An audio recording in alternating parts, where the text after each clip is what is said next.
Yeah, hello everyone. Good morning, all of you. And today we start with a nice quote, and it is by Chris Gardner. Uh, and we will have the story of him at the end of the class. And he says, "Don't ever let someone tell you you can't do something, right? So don't allow anybody to tell you that you cannot do this. They are the people who bring down our spirits, and nobody should dictate your capabilities. You know your capability, and you should have confidence. So don't ever let someone tell you you can't do something. And today is the birthday of the great Alfred Nobel, right? And everybody knows about him because we know about Nobel Prize, and a Swedish chemist and inventor who invented dynamite and other more powerful explosives. An explosives expert like his father, in 1866, he invented a safe and manageable form of nitroglycerin he called dynamite, and later smokeless gunpowder and gelignite. He helped to create an industrial empire manufacturing many of his other inventions. Nobel amassed a huge fortune, much of which he left in a fund to endow the annual prizes that bear his name. First awarded in 1901, these prizes, Nobel Prizes are started given in 1901. These prizes were achievements in the areas of physics, chemistry, physiology or medicine, literature, and peace. And the sixth prize, later introduced for economics in his honor in 1969. Okay, so last class we have discussed about finite difference formulations. Okay, in the 11th class, we have discussed finite difference formulation with Taylor series expansions.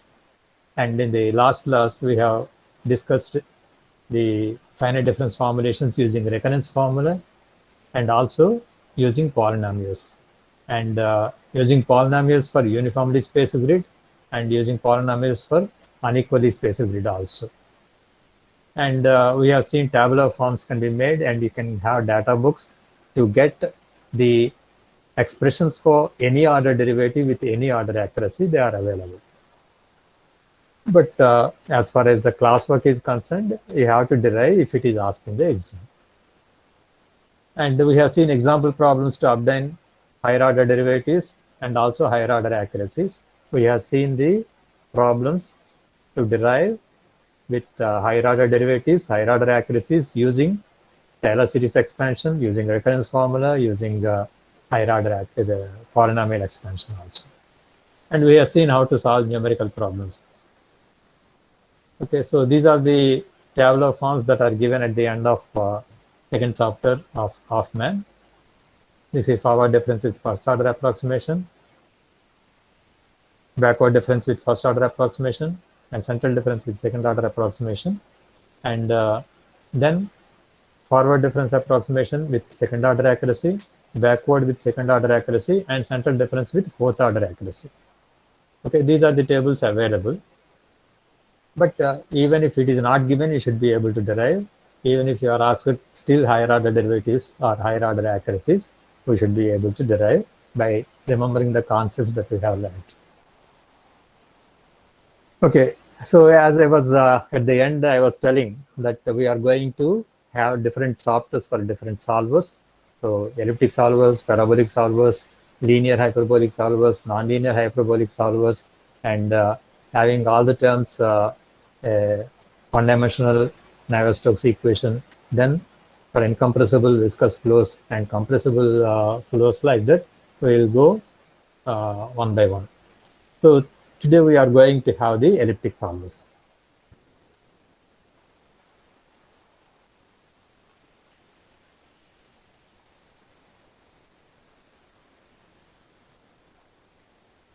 So the best examples we have seen that Laplace's equation, which is some del square t equal to 0. It can be del square psi, del square u, del square v, del square phi, anything. And Poisson's equation.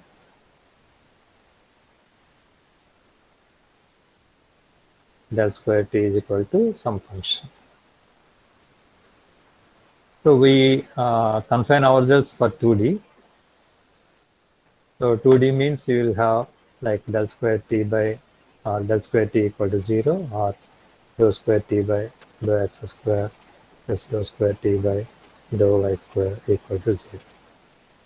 And sometimes you can have momentum equation like dou square u by dou x square plus dou square u by dou y square.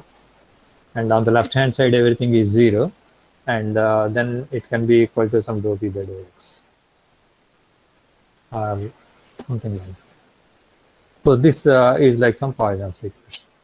If I have pressure gradient, if this is constant, or it can be some value, no problem.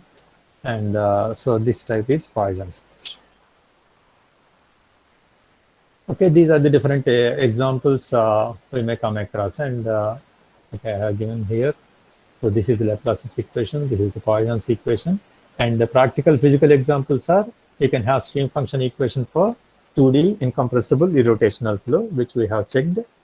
And the velocity potential equation, which we have derived 1 minus m square into dou square phi by dou x square plus dou square phi by dou y square. For incompressible flow,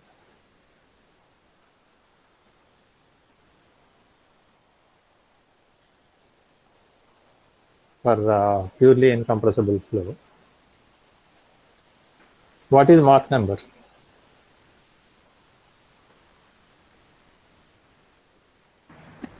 Less than 0.3. Okay, less than 0.3. Okay, less than 0.3, but it's not purely incompressible. There is some incompressibility is there, which is negligible. Purely incompressible means m equal to 0. Okay, so as m gets reduced, it is more and more becomes incompressible. Okay, so if m equal to 0, what it means? Particles are not moving. Okay, what is m? M is equal to ratio of velocity to Speed. yeah, sonic velocity. So there are two possibilities. Either it is not moving at all. Okay, but we are considering a flow. Flow means there is a flow. So v is not equal to 0. If v is not equal to 0, a equal to infinite. So sonic velocity is infinite. Okay, so if some people ask, it is purely incompressible flow, what is sonic velocity? It is infinite. Okay, so that is if you take the phi equation, generalized phi equation, we are having 1 minus m square dou square phi by dou x square plus dou square phi by dou y square plus dou square phi by dou z square equal to 0. It is purely incompressible, then this will become 0. Oh, sorry, this is 1. Okay, 1 m equal to 0. So this will become del square phi equal to 0. If it is 2D, only these two will be there. Dou square phi by dou x square plus dou square phi by dou y square equal to 0. And this becomes Laplace. Okay, so that is you can have elastic potential equation for 2D incompressibly rotational flows, or there can be steady 2D heat conduction equation without heat generation. So we have seen heat conduction equation. So we have seen that dou T by dou T is equal to alpha del square T plus 1 cube or something, heat generation. So if I have steady means dou T by dou T equal to 0. So we will be left with this. And if Q dash is or Q double dash, whatever it is, heat generation is 0, then del square T equal to 0. So we have Laplace. If heat generation is not equal to 0, then del square T is equal to minus Q dot by alpha, which is Poisson's equation. But both are elliptic only. Okay, these are the various examples that we come across. Okay, steady 2D heat conduction equation without heat generation or with heat generation also. This becomes Laplace's. With heat generation, it becomes Poisson equation. Okay, so how to solve this equation? Suppose I take dou square t by dou x square plus dou square t by dou y square equal to 0. So mainly the properties of elliptic equation are closed domain,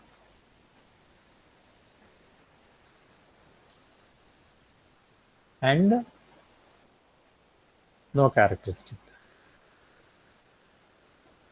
or no real characteristic, I can say, no real. So information moves in all directions uniformly. Okay, so there is no dominant direction or anything. So every point, the value at every point depends on all its neighbors.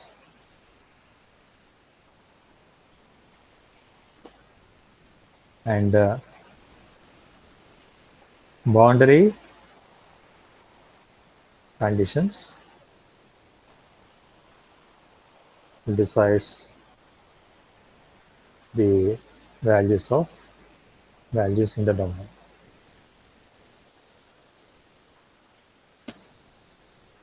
Okay, so that is the characteristic of an elliptic equation. So naturally, yes. So what's that written? Depends on all its. The value at every point depends on. It depends on all its neighbors. Okay, Okay. on all its neighbors. Because it goes uniformly in all directions, every point is influenced by all its neighbors. That's why the neighbors to all the points is the boundary, and the boundary is influences all the interior. Okay. So if you check this is interior, this is boundary. So the boundary values completely influence the whole interior. So that's why when you have forward difference approximation, backward difference approximation, and central difference approximation. So when you have elliptic flow or diffusion type or this Laplace's equation, so what type of approximation we prefer?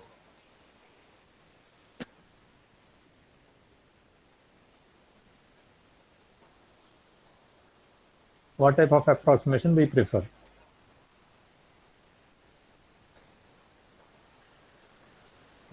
Central difference. So central difference, because it is affected both by its both of its neighbors. So I should take central difference. If I take forward difference, it takes the effect of only the previous points, not the latter points. If I take backward difference, it will take the other way. But the central difference, it takes the effect of both the neighbors equally. Okay, so central difference approximation is preferred, and also the good thing is it is second order accuracy. But you can, if you want a higher one, you can go for fourth order accuracy. Okay. And how to write this? So if I have a boundary like this, a rectangular thing like this, so everything will have two suffixes, right? Xij or Tij, right? And so if I take this Ij, this will become I minus 1j, this will become I plus 1j, and this will become ij plus 1. This is ij minus 1, right? And this will become I plus 1, j plus 1, and this will become I minus 1, j plus 1, and this will become I minus 1, j minus 1, and this will become I plus 1, j plus, sorry, not j minus 1.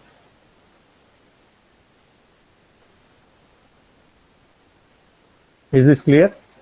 Left side I plus 1, back side I minus 1, and upper side j plus 1, downside j minus 1. So you'll see j minus 1, j minus 1, j minus 1 here, j plus 1, j plus 1, j plus 1 here. And on the left side, I will have I minus 1, I minus 1, I minus 1. On the right side, I will get I plus 1, I plus 1, I plus 1. Okay, this is the way I will get. So now, dou square t by dou x square. Okay, second order derivative in x direction. So it will take the right side and left side points because in the x direction. So what will I write here? T I plus 1j minus 2tij, if you remember, plus t I minus 1j by delta x whole square, like this. And when you write, sorry, this is y. Okay. Dou square t by dou y square, I have to take in the y direction 3 points, that is j plus 1 and j minus 1. I will be constant and j will be taking j plus 1 and j minus 1. So what will I write here? T I j plus 1 minus 2t I j plus t I j minus 1 by delta y whole square equal to 0. Okay, this is the way I write. Is this clear?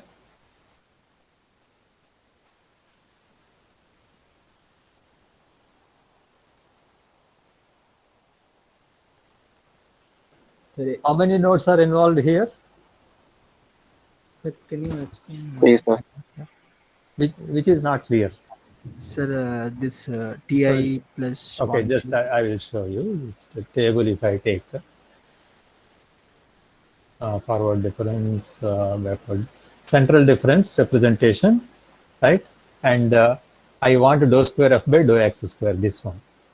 Okay, it will take fi minus 1, fi and fi plus 1, right? So fi minus 1 minus 2 fi plus fi minus 1 by delta x whole square. Is this clear?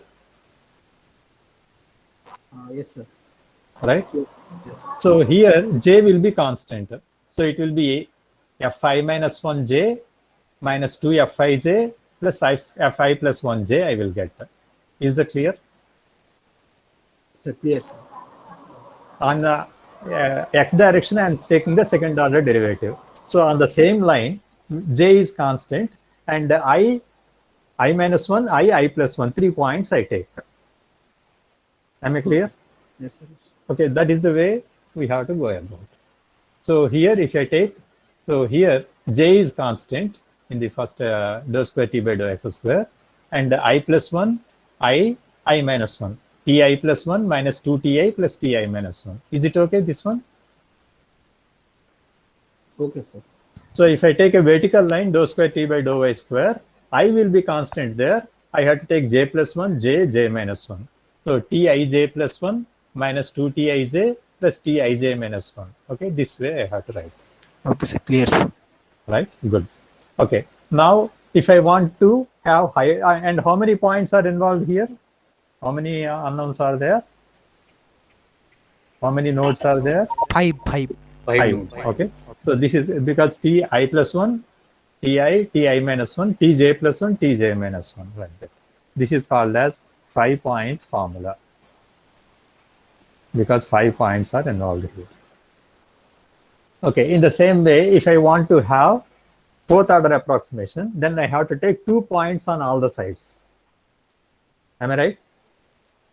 So then how many points I am going to consider? Total. 9. 9 points, right? So 9-point formula I will get. And this is second order approximation. And I will have fourth order approximation like this. I have a 9-point formula. And 9-point formula, you can have the table like this. This is central difference with second order approximation. And in the sixth table, I will have central difference representation with fourth order approximation accuracy. Okay, so what is this second line? Okay, dou square f by dou x square. So if I see here, minus 1, 16, minus 30, 16, minus 1. So what will I get? Minus fi minus 2j plus 16 fi minus 1j minus 30 fij means t there.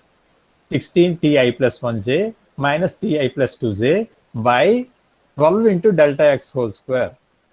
Okay, on the left side table, you can see 12 into delta x whole square. Like that I will get. And on the y direction also in the same way. I will show you the expression.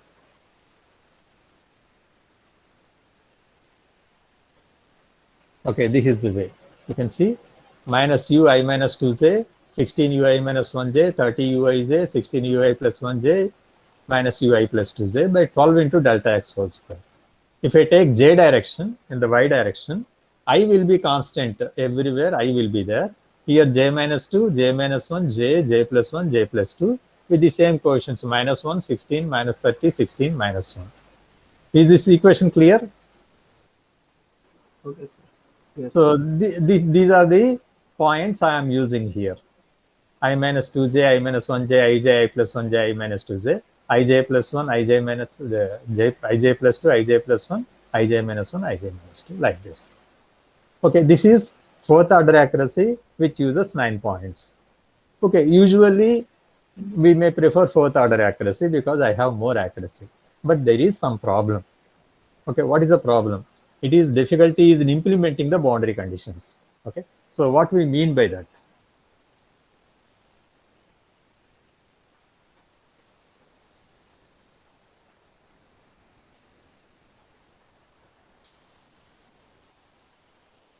If I have like this, I write the equation for all interior points.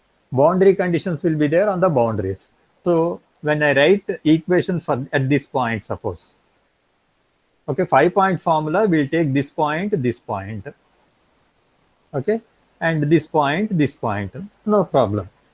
But if I take 9-point formula with second order accuracy, I should have, if this is ij, I should have one more point on this side. I minus 1, I minus 2, and I plus 1, I plus 2 should be there. Am I right? And I don't have anything here. No region there. Am I clear about that? Yes, sir. So I don't have a second neighbor there. And how can I get the value for that? Okay, so there are some techniques to use it, but that those approximations may be right or may not be right. So we will not go for that. So we are happy with second order accuracy and 5-point formula. As I told, if you want to have higher order accuracy, take more number of grid points. Okay, close grid like this, which increases the accuracy instead of taking 9-point formula, which is mathematically difficult to implement. Am I clear about that? Yes, sir. Yeah.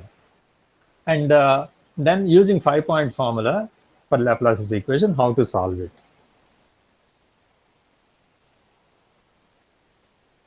So when I have taken like this, and what I want to calculate the value at ij using the neighboring points, or I will take everything to one side. Okay, so delta x whole square I multiply. So this goes off, and here it will become like this. I'm going to get ti plus 1j minus r plus ti minus 1j, because tij, there are 2 times are there, minus, okay, t ij plus 1, and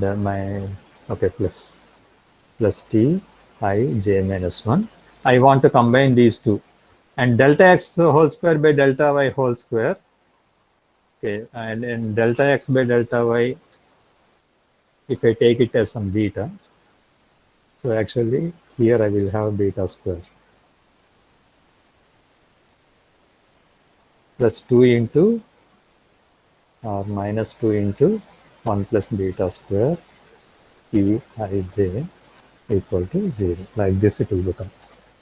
Is this clear? Ti plus 1j plus ti minus 1j, I have written this. And delta x whole square by delta y whole square will become beta square. Beta square into tij plus 1, tij minus 1, I have written here. And here minus 2 tij minus 2 beta square tij is there. I combine this, I will get in this form. Okay, so I'm going to get t I minus 1j plus t Okay, I plus 1j plus beta square Tij plus 1 plus beta square Tij minus 1 minus 2 into 1 plus beta square Tij equal to 0, like this. So if you see here, I have 5 point values are there, okay? And I want to apply this equation at each and every point. I is equal to varying from 1 to m, some j equal to 1 to n, like that. So suppose I have, suppose this is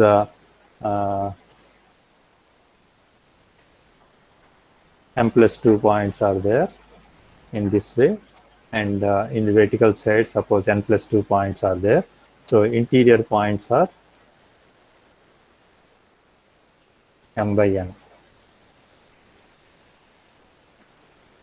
Is it clear? If total are m plus 2 points, if you remove the boundaries, I will have m. And in the vertical direction, if total m plus 2 points are there, interior points are n. So the total interior points will be m by n, like this. So I can apply this equation at all the interior points. So I am going to get m by n equations. And how many are the unknowns? M by n only. All the interior values are m by n. Okay, so I have to calculate them. Is that clear?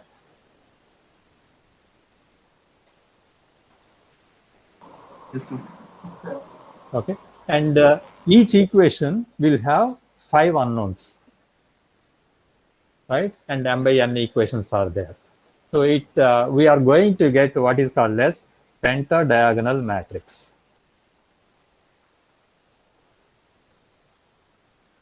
Because when I consider this point, I will use this point, this point, this point, this point. All other values will be 0.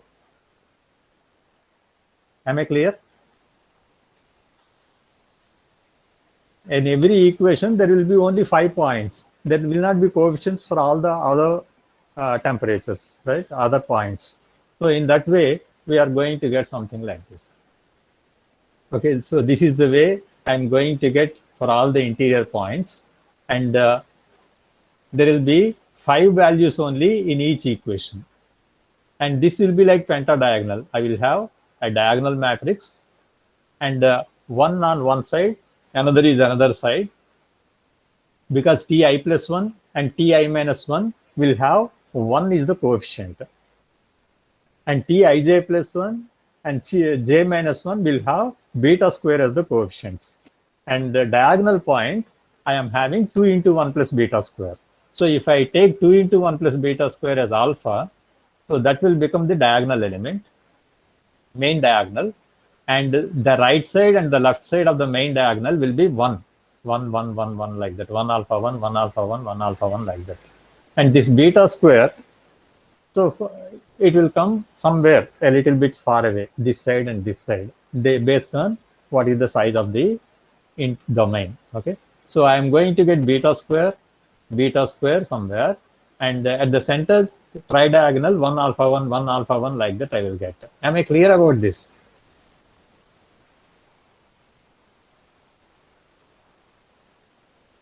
And here alpha is equal to minus 2 into 1 plus beta square.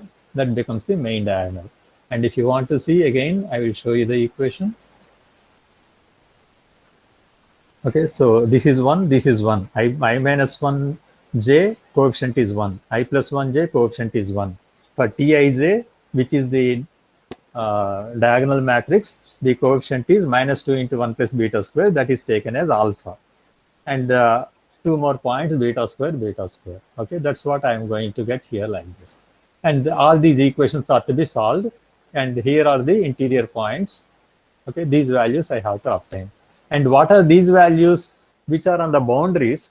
Okay, because those values are known, I am taking it to the other side. Okay, how do you get that? When I am writing equation for this point, this is boundary point. When I am writing equation at this point, this is boundary point. This value, assuming that it is known, I will take it to the right side. So only the interior values are the unknowns which are going to be solved, assuming that the values on the boundary are known. Am I clear about it? Yes, sir. So I'm going to get pentadiagonal matrix. And one more thing is diagonal dominance is inherent property of this matrix. As I told, for Gauss elimination or Gauss Seidel, diagonal dominance is very important because we are going to divide by the diagonal elements. Okay, so I have to have diagonal. And what is the property of that diagonal dominance? AII should be greater than or equal to sigma Aij I not equal to 0, like this. For each row, if I take the sum of the non-diagonal elements, That should be greater than. II should be greater than. So here if you see, what are all the non-diagonal elements? 1, 1, beta square and beta square. Okay, so that is 2 plus 2 beta square. And diagonal element is 2 into 1 plus beta square. Is it clear? So the diagonal dominance is satisfied.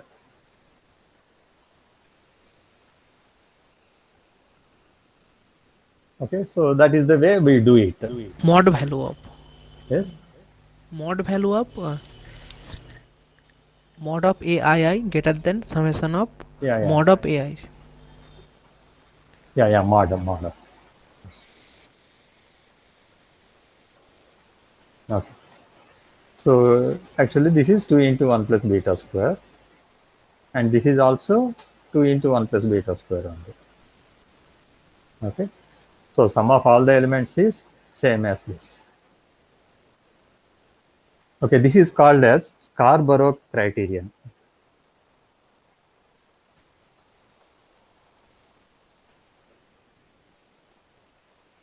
Okay. And but only thing is, as I told, we have an efficient algorithm for tridiagonal matrix. For pentadiagonal matrix, there are some algorithms made, but they are not that efficient, and CFD people are not that happy about it. So we have to find out some other ways. Okay. So what I do is here, there are two methods. Explicit methods and implicit methods.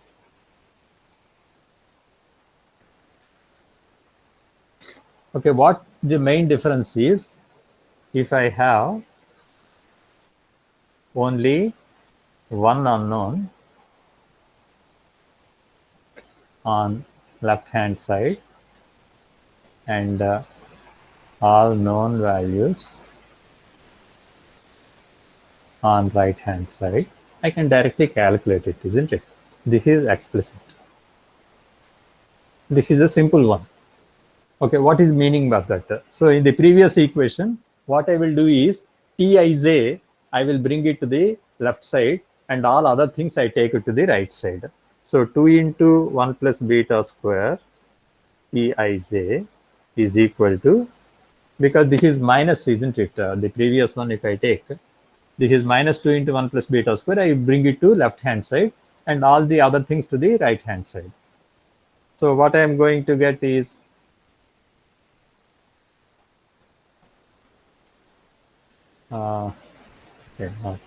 Ti I minus 1j plus Ti plus 1j plus beta square Ti j plus 1 plus Ti j minus 1. Okay, this is the way I am going to get. So Tij is equal to 1 by 2 into 1 plus beta square is equal to, sorry,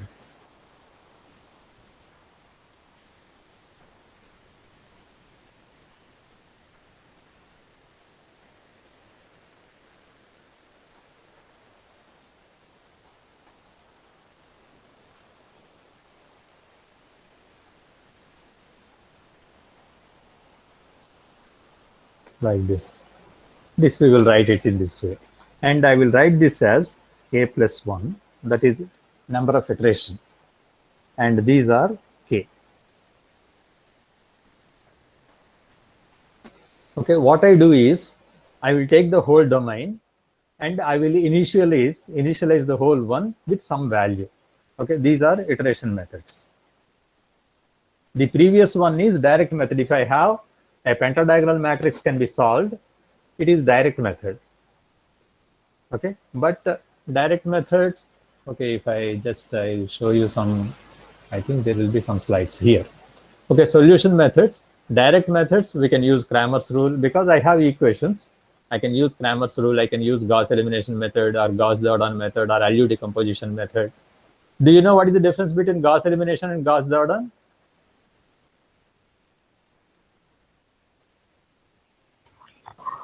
Yes, sir. What is the difference? So I think one is iterative and No, these are all direct methods, no iteration. Okay. In Gauss elimination, what we have done is by row operations, I am making it tridiagonal matrix, isn't it? In Yes, the first. sir. But in Gauss-Jordan method, by row operations, I will get only diagonal matrix. Okay, so everything I will get directly. Okay, so x1 is equal to this, x2 is equal to like that. So everything only diagonal matrix I will get. Okay, so there need not be any back substitution. Every value I can get directly. That is Gauss-Jordan. And LU decomposition, anybody knows what is this LU decomposition?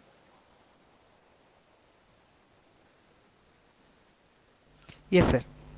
What is that we do there? Every matrix can be represented as a product of lower triangular and upper triangular matrix. Yeah, very good, right. So a coefficient matrix is replaced with a product of a lower diagonal and upper diagonal matrices. Okay, then there are two steps will be there. One is forward substitution and another is backward substitution. Anyhow, we will not discuss that. Okay, so that is mathematics thing. If you already know, it's okay. Otherwise, just for if there is time and if somebody is interested, we can discuss that. Okay, what are the disadvantages with direct methods? It needs large computational time and it needs large computational space, and it results in large round of errors with large matrices, and difficulty in implementing boundary conditions and difficulty in programming. Actually, finite element methods use direct methods only, and CFD, that is finite volume methods and finite difference methods, we use iteration methods, not direct methods.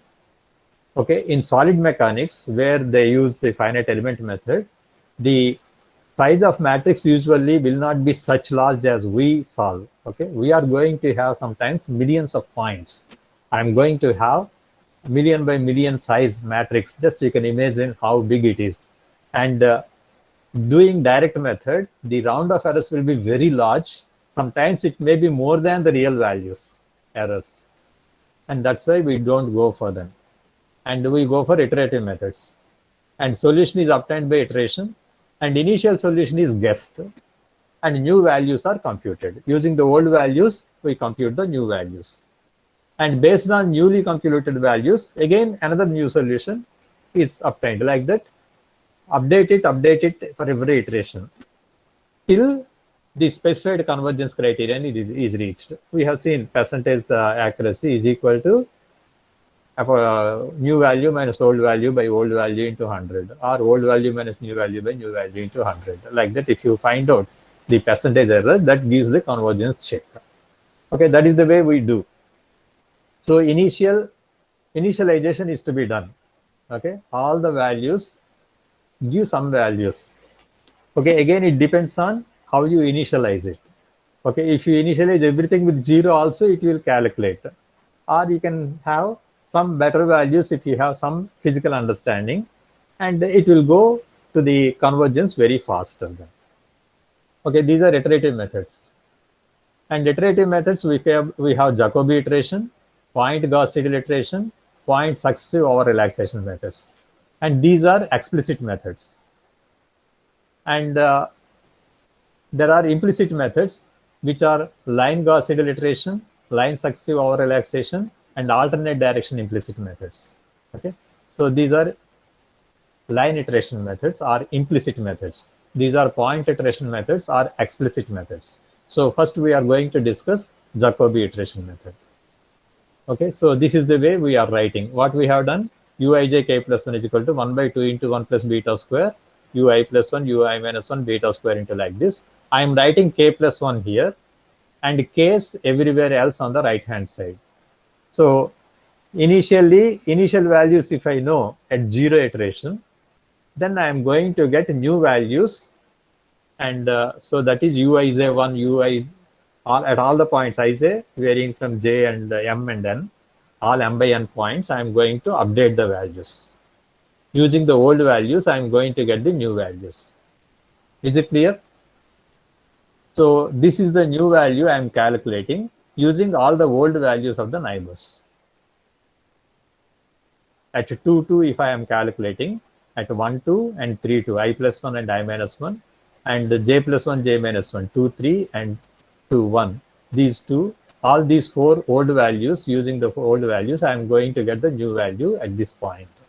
In that way, I calculate all the new values using all the old values. Am I clear?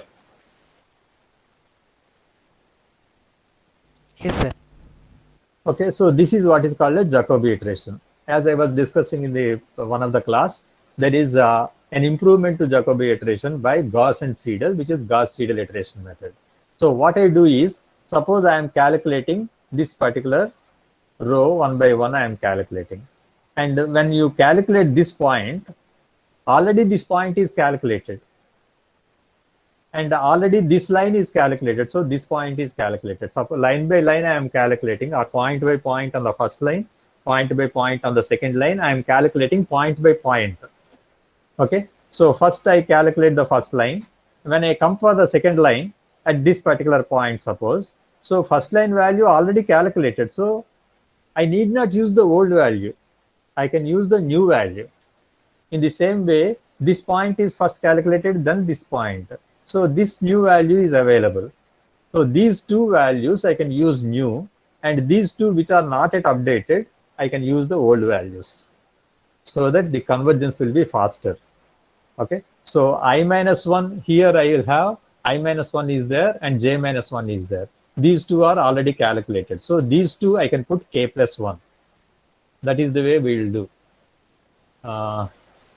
This is point Gauss-Seidel iteration method. Now you see the same equation I have written here, and I minus 1 for this k plus 1, and ij minus 1, it is k plus 1, and all the remaining ones will be k on the right hand side.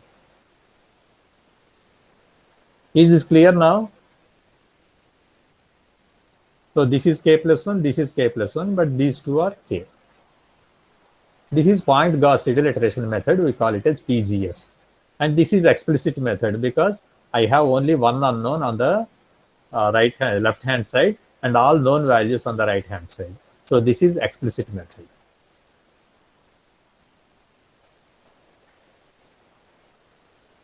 Is that okay? So actually we'll when you write coding tomorrow, right, we just write as a loop. Okay, I equal to 1 to m, j equal to 1 to n, like that. I can just give this equation there. It will calculate all the values within small loop. Okay, everything gets updated. Okay, this we will do tomorrow class. Okay, is this clear?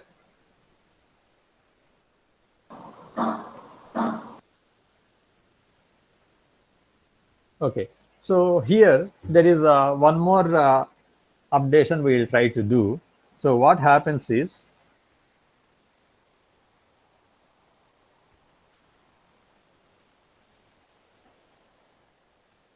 I am calculating like this, and here there are boundary conditions. Here there is a boundary condition. This is boundary condition.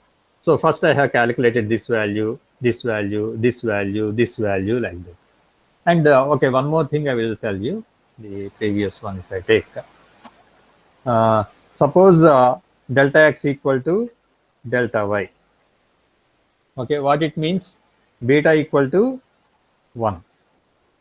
If I beta equal to 1, if I substitute, this will be 1 by 4 into ti plus 1j plus ti minus 1j. Beta square is 1. So plus tij plus 1 plus tij minus 1.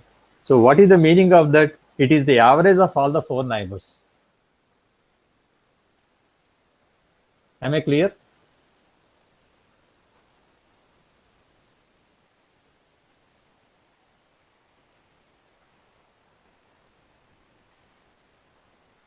It is the average of all the 4 neighbors. So every value, the value at every point is just the average of all the 4 neighbors. Okay. So here,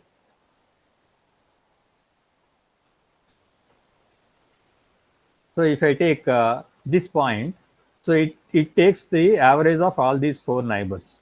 So when it takes all the 4 neighbors, so the information from this boundary modifies this value, and also information from this boundary modifies this value. I told you, actually, internal values, I don't know anything, just I assumed some zeros.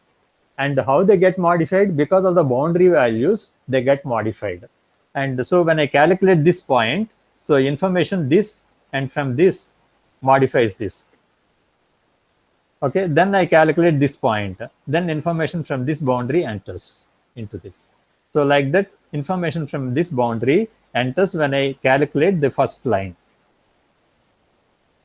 Okay, so nothing of this boundary affects these calculations.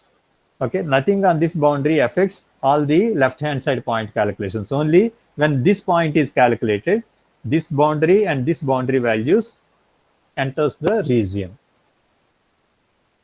Am I clear?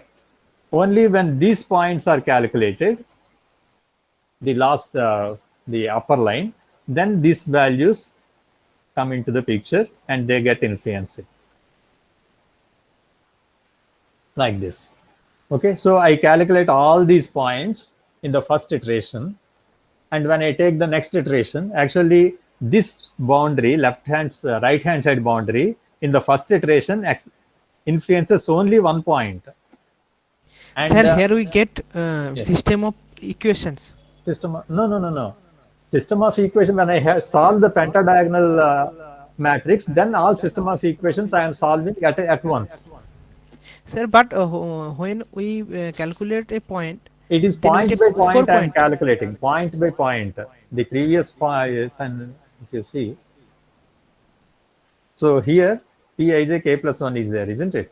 And I varying from 1 to m, j varying from 1 to n. Only point by point I am calculating. And when I calculate at each point, I am using only the 4 neighbors of that point. Only point by point I am calculating. All the one at a time I am not calculating. I am not Sir, solving among all the. 4, sir, among 4 we get among 2 we get from the boundary, and others 2. Among the 4 points, 2 points we get from boundary, and others 2. Yeah, that's what I am telling, right? So here, so when I am calculating the first line, the lower boundary and the left boundary, the values enter. And in the last point, when it's calculated, right boundary influences. But the top boundary, there is no influence of it at all in the first iteration. In the first iteration, only these last points will be affected by the last boundary, upper boundary. This line modifies only these points, and it will not have any effect on the lower points. Am I clear or not? Sir, And when I calculate the next iteration, these values influence this, these values influence this, these values. Similarly, these values influence like this. So the bottom boundary or upper boundary information goes to the interior only each iteration line by line. And left hand or right hand also, it just goes to one grid point in the first iteration, next grid point in the next iteration, its value gets affected. The information moves to the into the interior from the boundaries just for iteration to iteration, one grid spacing it will travel. Be clear about that.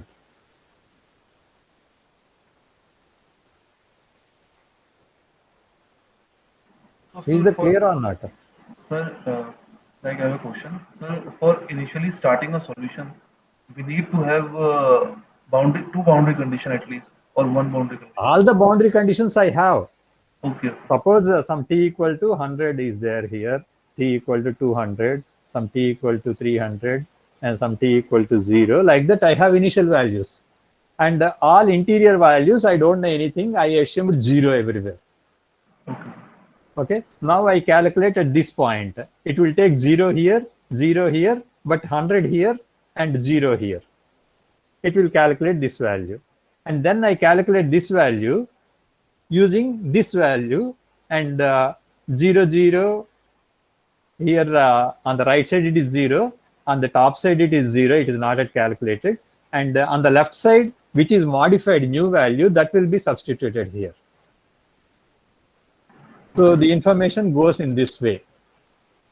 And when I calculate this second line, then the information from first line to second line, it moves. The lower boundary information goes like that. It gets updated. Yeah, it gets updated.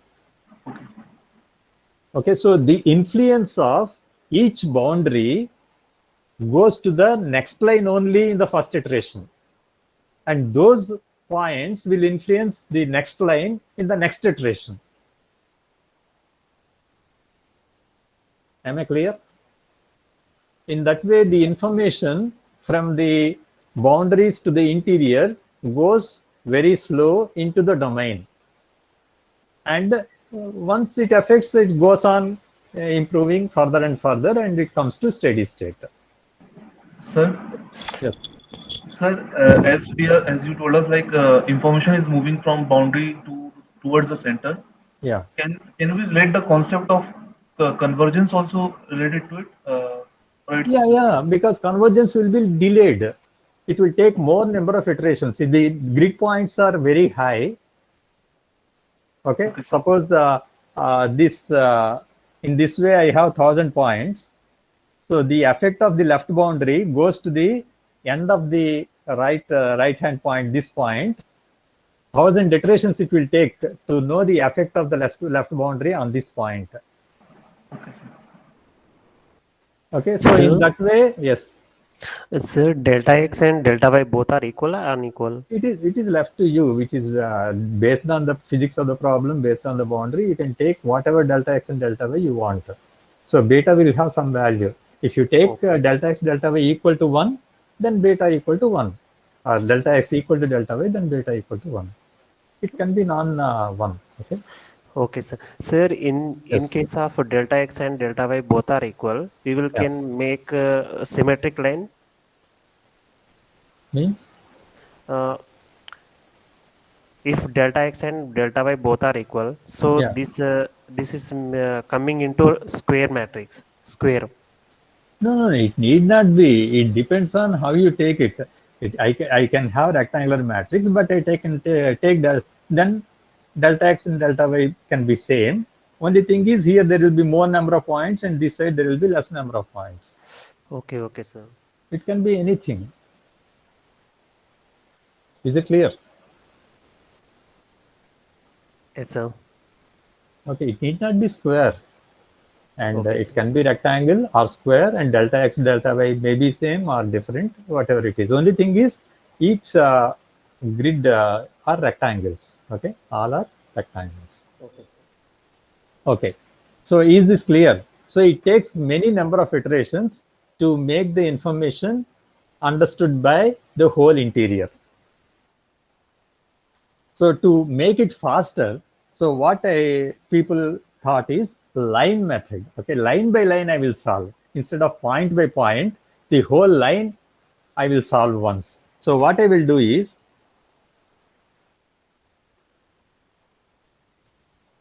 okay, previous one, I have Tij is equal to or into 2 into 1 plus beta square. I will have Ti minus 1j plus Ti plus 1j plus beta square Tij plus 1 plus Tij minus. Okay, like this. So what I do is, I will take these two also to the left side. Okay, minus t I minus 1j plus 2 into 1 plus beta square tij plus ti plus 1j is equal to beta square tij plus 1 plus tij minus 1. I will write these three as k plus 1 and these two on the right side as k. Means I have three unknowns on the left side and two known values, old values on the right side. Is this okay? So this way, what I am going to do is,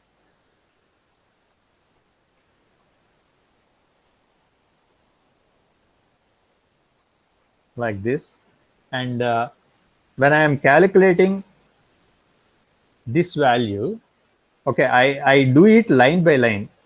This whole line I will calculate once. Okay, so when I write this equation, the equation at this point, these two values are unknowns and these two values are known values. I am using ij plus 1, ij minus 1 old values, and I am using these two new values. And so when I write equation at this point, this and this will be new and this will be old. So in each equation, I am going to have three unknowns. So I write the equations for these points. So how many equations I will get? If I have m points here and n points here. In the first equation, when I write for this line, how many equations I will get? M by 2. M minus 2, right? M minus 2 equations I will get, because here m minus 2 points are there on this line. Okay, so point unknowns also m minus 2 only, right? M minus 2 unknowns. I will calculate this whole equation, this set of equations, right, once. So what I am going to get, how many unknowns are there in each equation? Three unknowns, right? So I'm going to get a simultaneous equations. Again, for when I is unknown, I plus 1 unknown, I minus 1 unknown, like this, I will get tridiagonal matrix, I will get. This is coefficient matrix, and this is like J constant, I will get, okay, maybe T1J, T2J, T3J, etc. T m minus 2J, like that. Is this clear? If this is 1, 2, 3, like that, T m minus 2 equations I will get. And all the right hand side, these are known values, right? So these upper values and lower values, I am taking new old values, and I am going to solve all these m minus 2 first line once at a time. So what is the advantage of that? The information from this left boundary and the right boundary, right, affects all the points on the line.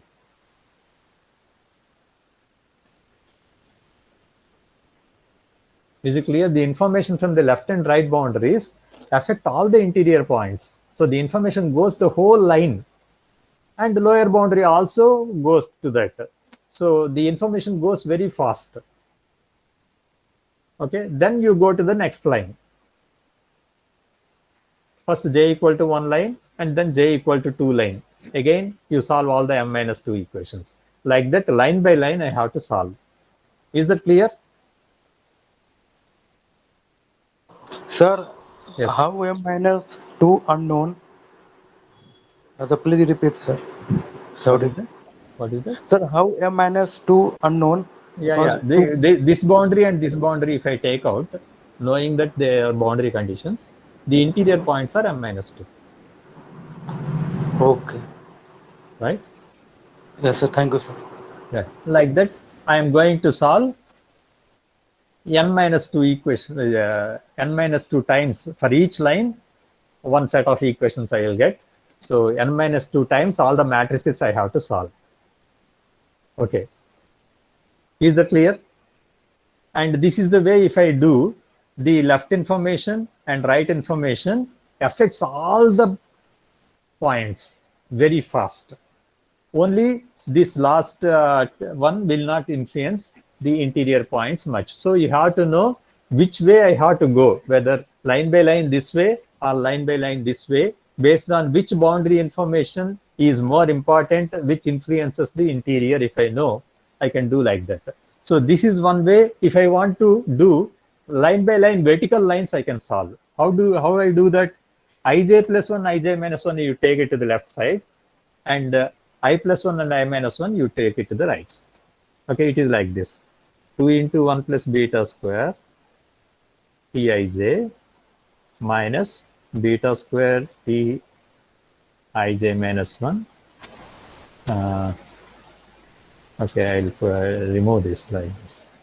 Minus beta square and minus beta square Tij plus 1 is equal to Ti minus 1j plus Ti plus 1j, like this.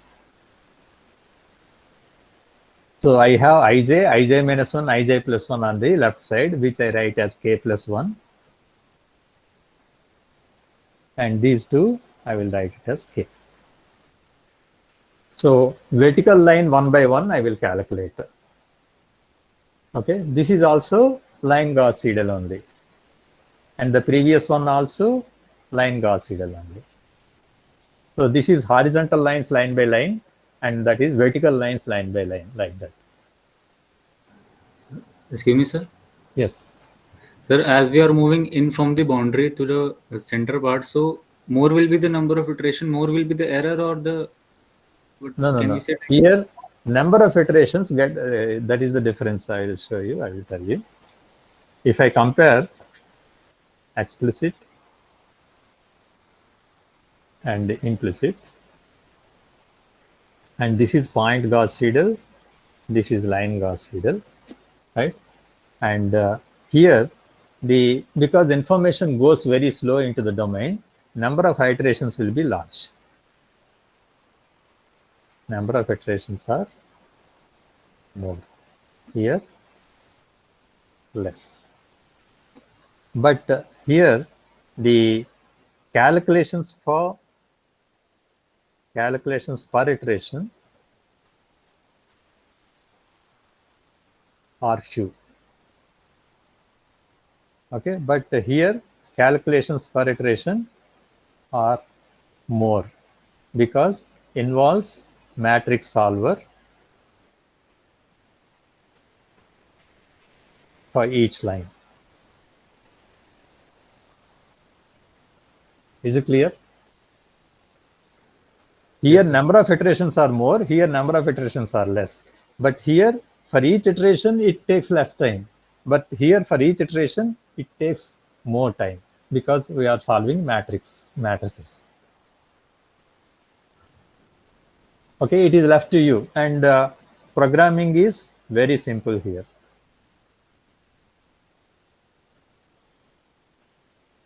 Because only that line only I have to just in one loop I can give. But here programming is involved because it has to have matrix solver, tri-diagonal matrix algorithm. It needs TDM to be solved. And later we will see for this elliptic equations, okay, but when you go for parabolic and hyperbolic, these are implicit methods are stable. And these are stable. These are conditionally stable. These are called conditionally stable. There are some conditions will be there. Unless you satisfy the condition, they are going to be divergent. But this is always stable. Sometimes we call it as unconditionally stable, without condition. Okay, unconditionally stable. That is the advantage of implicit. But mathematically and program-wise, it is complex. And explicit is very simple. Number of iterations are more in explicit, and the number of iterations are less in implicit. But calculations per iteration are very few in the explicit and more in the implicit. Is that okay? Yes, sir. Thank you, sir. Yeah. These things are important, right? Okay, so as I told, line Gauss Seidel means you will get I minus 1j, ij, I plus 1j this side, ij plus 1, ij minus 1 this side. So this line I am calculating. Okay, so when I am calculating these values in Gauss Seidel iteration, all these values are already known. Okay, so here ij minus 1, I will put k plus 1 because these values are already known when I calculate this line. And these values are old values, these values are new values, and these values I am going to calculate. So I minus 1, I plus 1, ij will be k plus 1 here.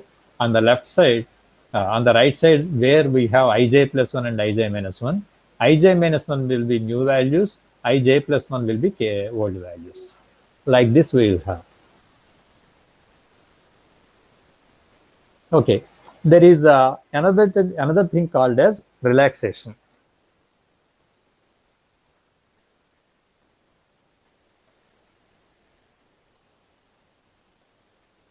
Okay, what do we mean by relaxation? I have some Tij, old value is there, and I am Tij, new value is calculated. Okay, so what we do is relaxation means this is equal to old value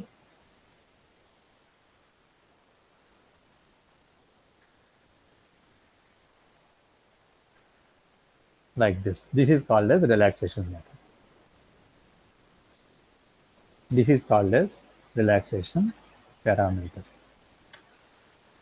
Okay, what I am doing, I will tell you, right? This is the updation, the delta t, you can say. Okay, this is the value which is increased or decreased, new value minus old value. So what actually we do, if I add, if omega equal to 1, omega equal to 1 means no relaxation. No relaxation means Tij new is equal to Tij old plus Tij new minus Tij old. Tij old gets cancelled. I am taking Tij new, Tij new. So new value, if I am taking as it is, there is no relaxation. So when m equal, omega equal to 1. Okay, if omega equal to greater than 1, this is called as over relaxation. So what it means is, suppose initial value is 0. So new value is 20. And using the new value 20, I have to do the next iteration. So when 0 has gone to 20, actually you expect, right? Now 20 is jumped. So next iteration, maybe 15 it may jump. And the next iteration, it may jump 10 by 10 value. Because it is a linear one, it goes smoothly in a linear way. So what you do is, instead of taking new value 20, and what is the increment? It is 20. So instead of taking 20, I may like to take 35. Or I may like to take 30. So what I do, omega is equal to, if I take 0.5. So old value is 0 plus omega 0.5 into new value is 20 minus old value 0. So what will it become?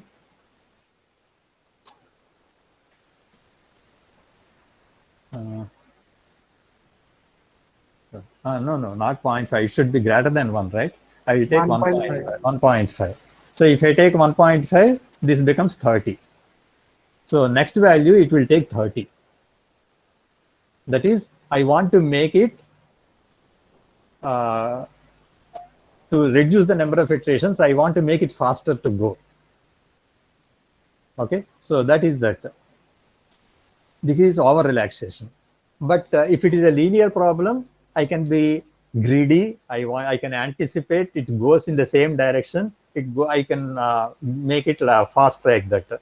But if it is non-linear, sometimes this may completely diverge and make it unstable. So this is for linear I will do. So instead of taking omega greater than 1, I take omega less than 1.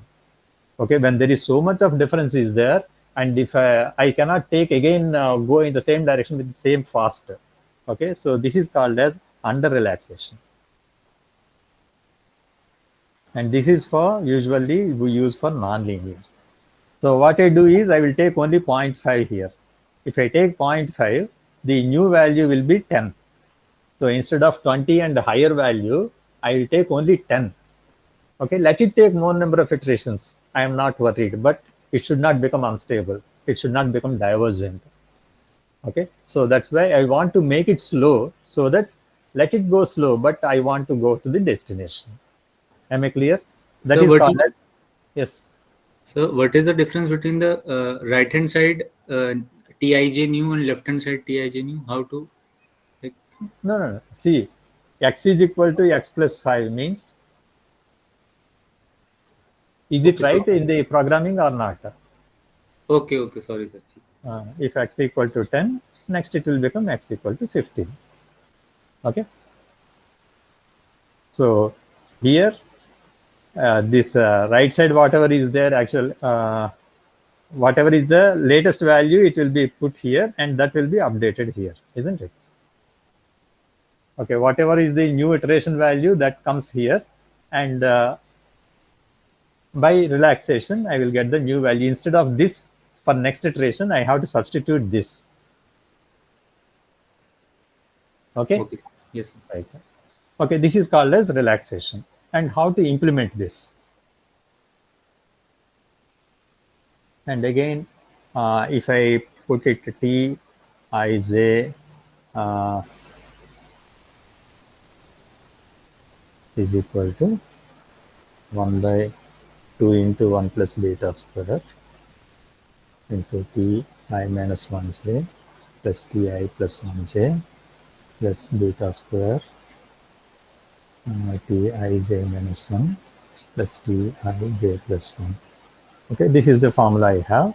So what I do is, these are all, okay, this is k plus 1, this is k, this is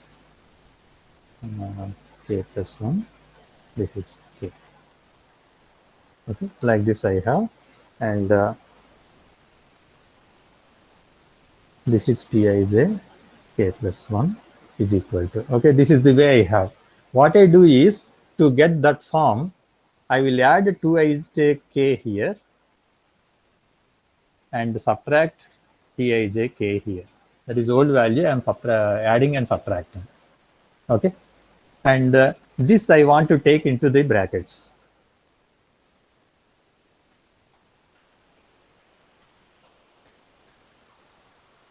So what I will get, Ti minus 1 I plus 1j k plus Ti minus 1j k plus 1 plus beta square Tij minus 1 k plus 1 plus Tij plus 1 k.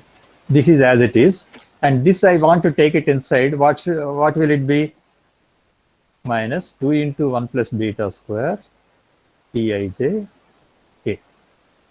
Am I clear? So if I multiply this one by 2 into 1 plus beta square cancelled, and it will be minus Tij. Okay, so this is the way. Now you can see that this is the same way as previous. Tij new is equal to Tij old plus omega into Tij new minus Tij old. So here this is Tij old. This is Tij new plus I will multiply this by omega, because this is nothing but this whole one, Tij new minus Tij old. Because to Tij old, I am adding this to get a new value. So instead of adding this, I am multiplying this by omega and adding it. Is this okay?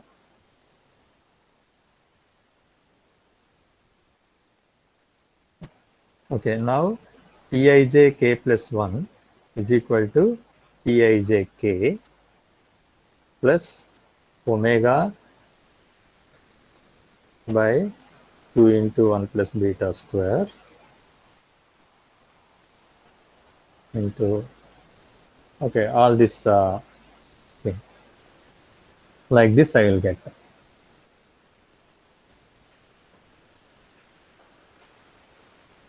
Okay, so these are the new values. This is called as point successive over relaxation.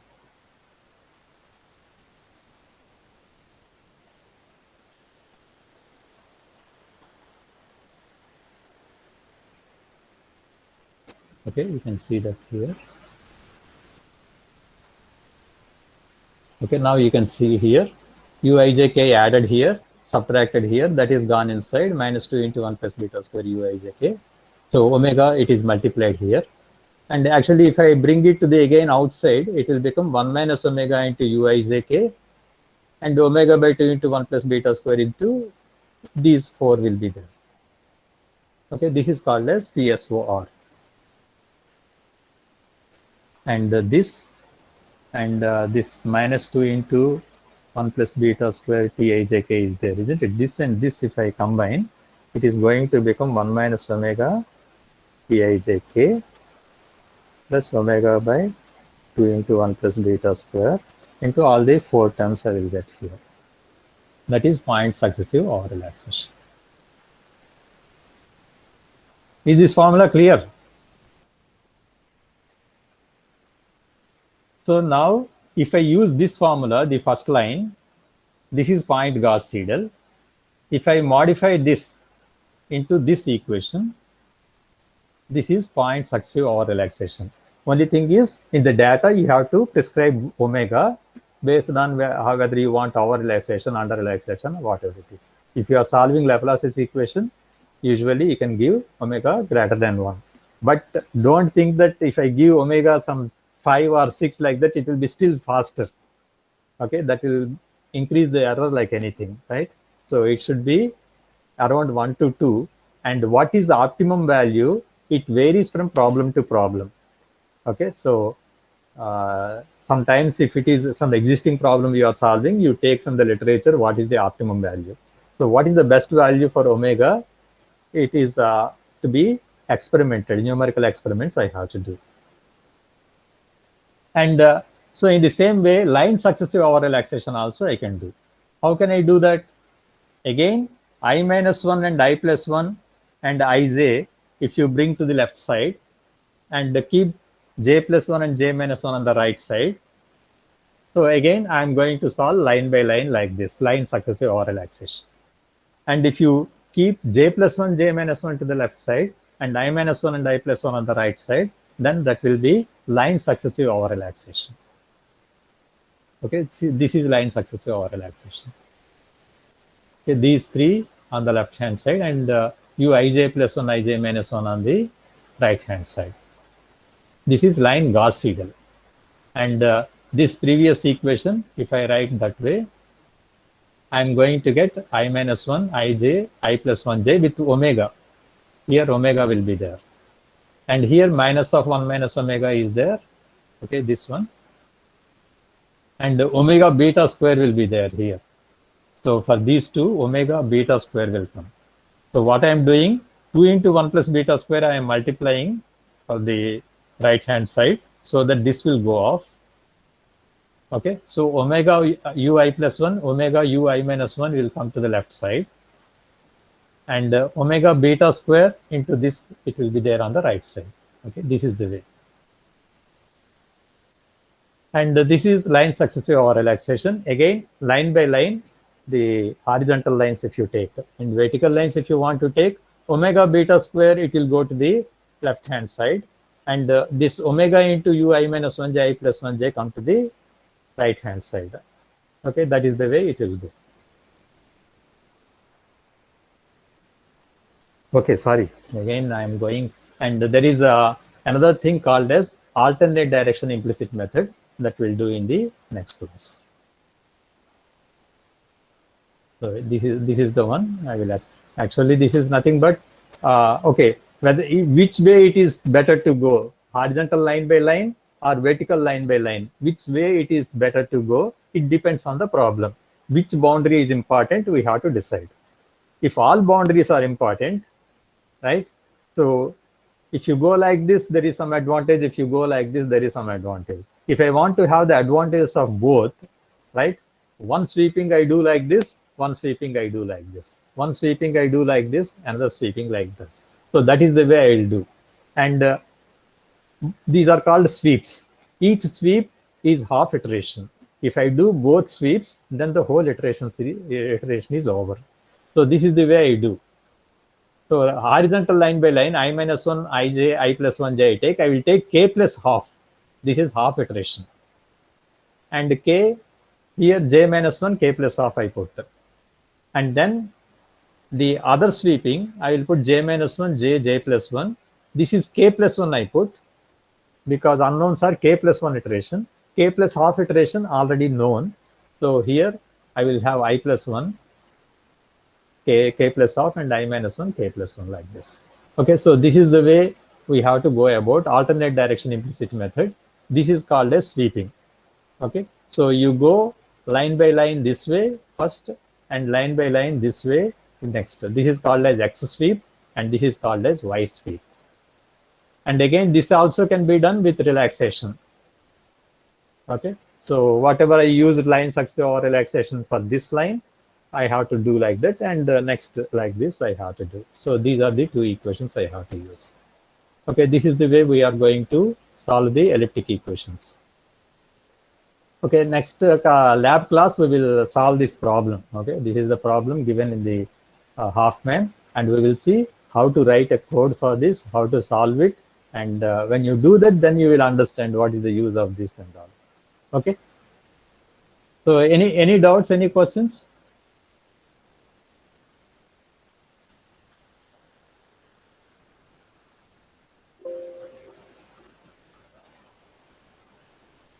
Any questions are there?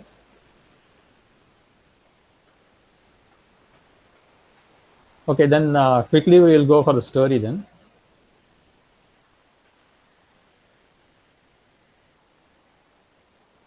Okay, this is about, again, as I told, the first person who has Chris Gardner, right? I don't know whether you heard about his name or not, but when I tell, some people may be knowing about him. He had a troubled childhood. His parents got separated, and his stepfather was physically abusive to his mother and siblings. His mother was falsely convicted twice because of his stepfather's allegations. Because they had no one to take care of them, he, along with his siblings, had to stay in a foster home at the age of 8. His first marriage failed and got divorced. Not only did he fail miserably at his job as a medical equipment salesman, but his girlfriend also deserted him due to his deteriorating financial conditions. Homeless, he stayed with his son at motels, parks, airports, and once even in a public toilet. Do anybody remember this particular situation? The hero with his son, he stays in a public toilet because there is no residence for him. Anybody has seen the movie?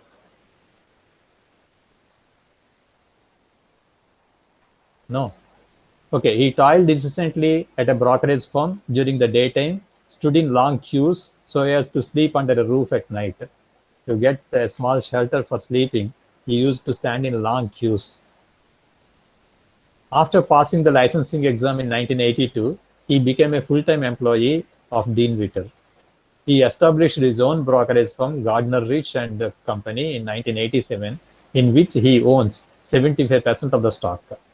He sold a small stake in Gardner Rich in 2006 in a multi-million-dollar deal. He became multi-millionaire. He is no other than Chris Gardner, the CEO of founder of Christopher Gardner International Holdings, with offices in San Francisco, New York, and Chicago. His life was portrayed in a Hollywood film, The Pursuit of Happiness. Nobody has seen it?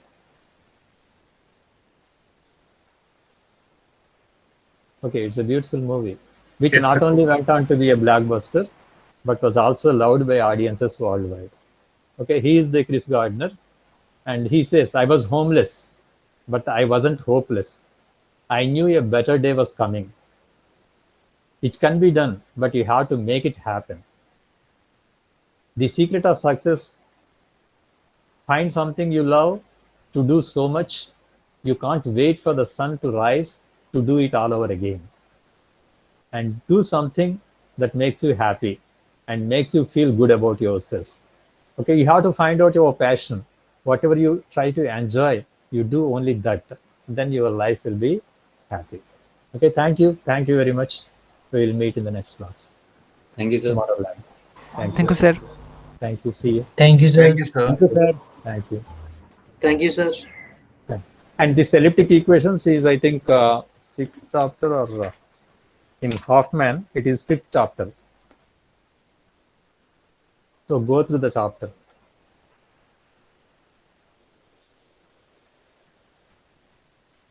Thank you, sir.